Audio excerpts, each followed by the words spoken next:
Hey, what's up, everybody? Casey here at Niners_fanman on all your socials. You can follow me there.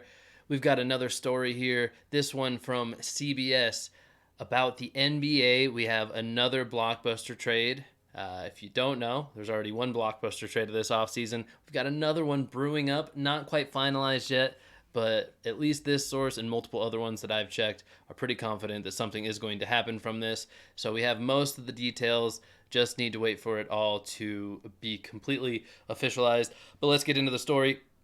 The Boston Celtics, Los Angeles Clippers, and Washington Wizards are closing in on a blockbuster trade that would send Kristaps Porzingis to the Celtics, according to The Athletic. The deal would have Celtics guard Malcolm Brogdon to the Clippers and LA wing Marcus Morris to the Wizards, along with draft compensation. Danilo Gallinari could head from Boston to Washington as part of the deal for the sake of salary matching ads. Salary matching ads Yahoo Sports. Okay, there we go. Porzingis holds a $36 million player option for the next season that he would need to opt into for this deal to be finalized. So, $36 million player option, meaning that it is the player, Porzingis' option, whether or not he wants to play on the $36 million tag or price tag. It seems likely to me that he would, but if he hates this deal, maybe that's the way that he effectively vetoes it. I don't see that happening, though, especially since all of the reports are showing that this was likely to happen. So here's the reported framework of the deal. Here's what you really need to know. This is what will most likely happen, something along these lines. The Celtics will receive Kristaps Porzingis, the Clippers will receive Malcolm Brogdon, and the Wizards will receive kind of a hodgepodge of stuff to make up the value. The 30th overall pick in 2023, Marcus Morris, Amir Coffey, and Danilo Gallinari. That was the guy we said may or may not be included. So it seems like they're kind of just working on some fine tuning to make sure all three sides here have what they need. Pretty cool with the three-way trades. You don't see it a ton in a lot of sports, but the NBA has them every once in a while. So always interesting to me when three teams can get together like this. When two teams is usually hard enough, but the NBA does it pretty well. Assuming the trade is completed, it would accomplish several things for a Celtics team coming off a disappointing Eastern Conference Finals loss to the Miami Heat. The Celtics had reportedly been looking for a way to break up with their logjam in the backcourt, and this move clears the way for a rotation of Marcus Smart, Derek White, and Peyton Pritchard in the guard spots. It would also shore up their front line, which is critical as Grant Williams is a restricted free agent, Robert Williams III has durability concerns, and Al Horford just turned 37 years old. Okay, so this makes sense. So, yeah, so Brogdon is the guy who was brought in just this last season for the Celtics. Like this article is saying, maybe after a tough loss in the playoffs, they go, you know what, we made a mistake bringing this guy in. We actually had some homegrown talent that we liked here. Everybody's crazy about Marcus Smart. Derek White and Peyton Pritchard are also guys that I think the franchise is pretty high on. So, yeah, maybe not as much of a need there. You could use some bigger bodies because of all of the concerns that's listed here. I try to find good articles for you guys before I just jump on and start talking about them. I mostly agree with this writer, and shout out to what's his name?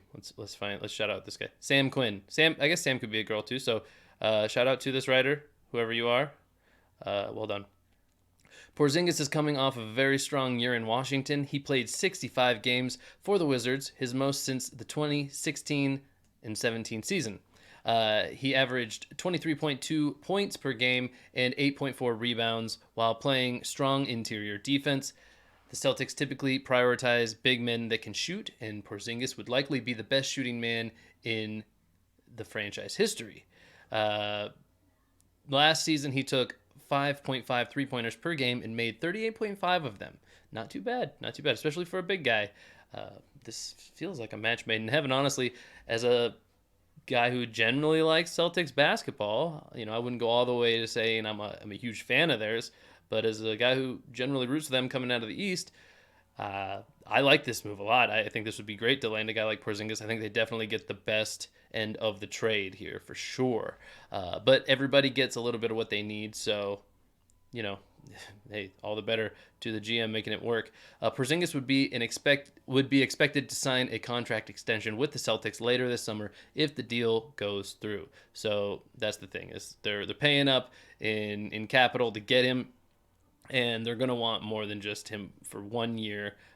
which is what he's playing on now. But he does have that nice, juicy, big contract for this year, the 30 some odd million.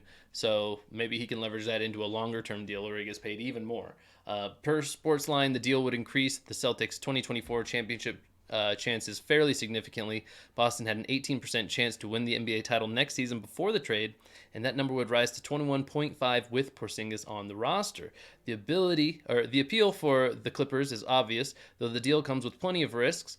Brogdon is the pure point guard and playmaker they've spent years looking for. He just won Sixth Man of the Year in Boston, and even if the Clippers keep Russell Westbrook, the two have contrasting skill sets that could create a diverse overall point guard rotation. Ooh, that sounds like something pretty common when you're talking about Russell Westbrook. Of course, the danger for the Clippers is that Brogdon comes with his own set of durability concerns. He missed 15 games last season, and in the 3 previous seasons, he played just 146 games in total. With Kawhi Leonard and Paul George also frequently injured, the Clippers would be making a major bet on a group of players that rarely manage to stay on the court for entire seasons. The Wizards are fully embarking on a rebuild after trading Bradley Beal, which we just reported on the Daily Triple. They just traded him to Phoenix. With that in mind, retaining Porzingis on a long-term deal makes little sense. That's true on a rebuild. If they can get value for him now while he is healthy and coming off a strong season, it would be in their best interest to do so. I agree. Groom some younger talent on some cheaper contracts. That's good franchise building, even though I don't think the Wizards often indulge in good franchise building. Every game he plays for them risks another injury. That is true. You don't want Porzingis having some terrible injury with you guys when you're not really contending anyway. This is a very high-risk move, high-reward move for both the Celtics and the Clippers, but with the Nuggets looming as overwhelming championship favorites, these are the sort of moves that teams need to hit on if they hope to contend with the reigning champs. And I agree. I'm loving it. Keep the blockbuster trades a-coming. We got a lot of NBA offseason left, and I'm ready for it. Let's see how these rosters shake up. I want to know, and I want to know what you think of this trade. So if you're watching on YouTube, make sure you drop a comment down in the comment section. And while you're there, hit a like on the button for the video and subscribe to the channel. Hit the bell icon to get notifications so you can join us live when we do our podcast recordings, so you can win stuff on our live recordings. And if you're listening on audio platforms like the podcast app or Spotify, something like that, rate us 5 stars, review us, tell us what you think of this trade, this podcast, whatever you want to tell me. I want to know. I'm Casey, your host of the Daily Triple, and I'll catch you on the next video.